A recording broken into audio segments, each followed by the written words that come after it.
హైదరాబాద్ బాగ్లింగంపల్లి సుందరయ్య విజ్ఞాన కేంద్రంలో బీసీ జనజాగృతి అధ్యక్షులు మురళీకృష్ణ ఆధ్వర్యంలో సావిత్రిబాయి పులే 193వ జయంతి వేడుకలు ఘనంగా జరిగాయి।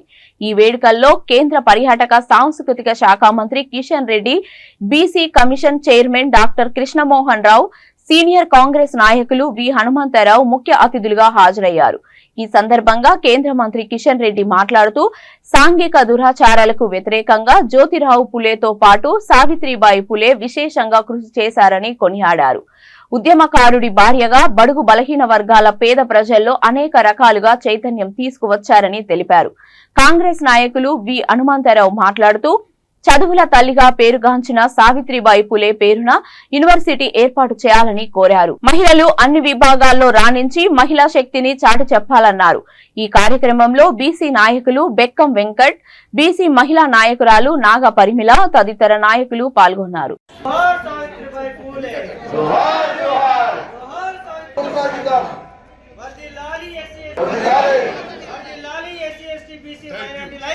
కానీ మీరు కూడా మీ సపోర్ట్ ఉన్నారు।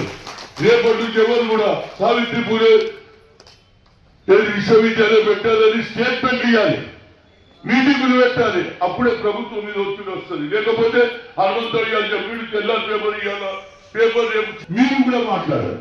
రేపటి నుంచి ప్రతి సోదరి అని మాట్లాడాలి। ప్రస్తుతం me want Savitri Jyotirao Phule university మంచిదే, కానీ మా మహిళల గురించి కూడా సావిత్రి పూలే యూనివర్సిటీ పెట్టాలని మీరు కోరిక మొదలు పెట్టండి। అనేక సామాజిక రంగాలలో సంస్కరణలు తీసుకొచ్చేటువంటి ప్రయత్నంలో జ్యోతిరావు పూలే గారు చేపట్టినటువంటి ఒక ఉద్యమం మనకందరికీ తెలుసు। కానీ వారితో పాటు వారి శ్రీమతిగా మరి శ్రీమతి సావిత్రిబాయి పూలే వారు కూడా మరొక దిక్కు ఈ యొక్క సామాజిక విప్లవం కోసం సమాజంలో ఉన్నటువంటి సాంఘిక దురాచారాలకు వ్యతిరేకంగా వారు కూడా ప్రజలను చైతన్యం చేసేటువంటి కార్యక్రమం చేపట్టడం జరిగింది।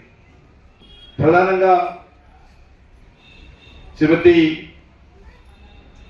సావిత్రిబాయి జ్యోతి పూలే ఏదైతే మహాత్మా జ్యోతిరావు పూలేగా మరి పేరు పొందినటువంటి అలాంటి ఒక ఉద్యమకారుడి శ్రీమతిగా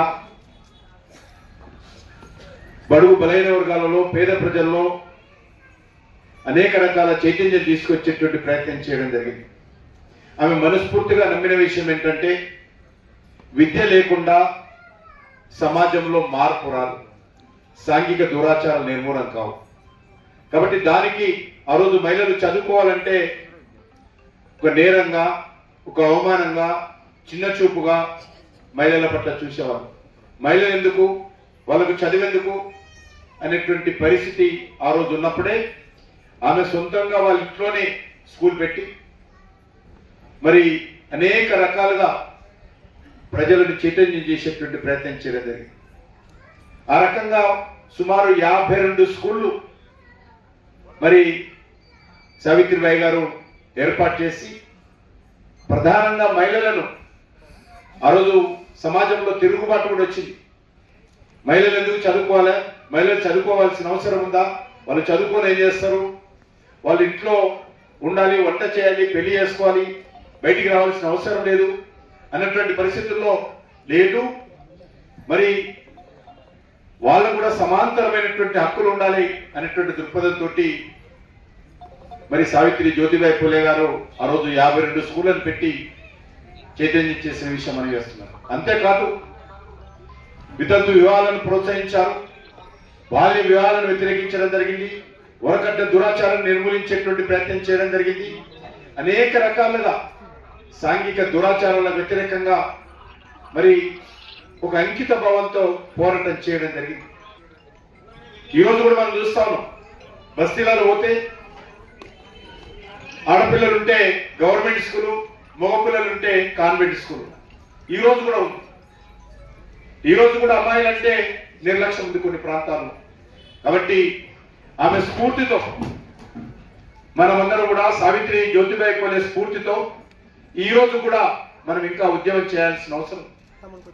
10th క్లాస్ తోటో ఇంటర్మీడియట్ తోటో మానేస్తున్నటువంటి పరిస్థితులు ఇంకా పేద కుటుంబాల్లో, బడుగు వర్గాల కుటుంబాల్లో, బీసీ కుటుంబాల్లో, మన్యం ప్రాంతాల్లో, గిరిజన ప్రాంతాల్లో, లంబడి తండాల్లో అమ్మాయిలు పూర్తి స్థాయిలో 100కు 100% వాళ్ళ కాళ్ళ మీద వాళ్ళు నిలబడే విధంగా ఆ రోజు వరకు కూడా వాళ్ళ చదువు కొనసాగించాల్సినటువంటి అవసరం.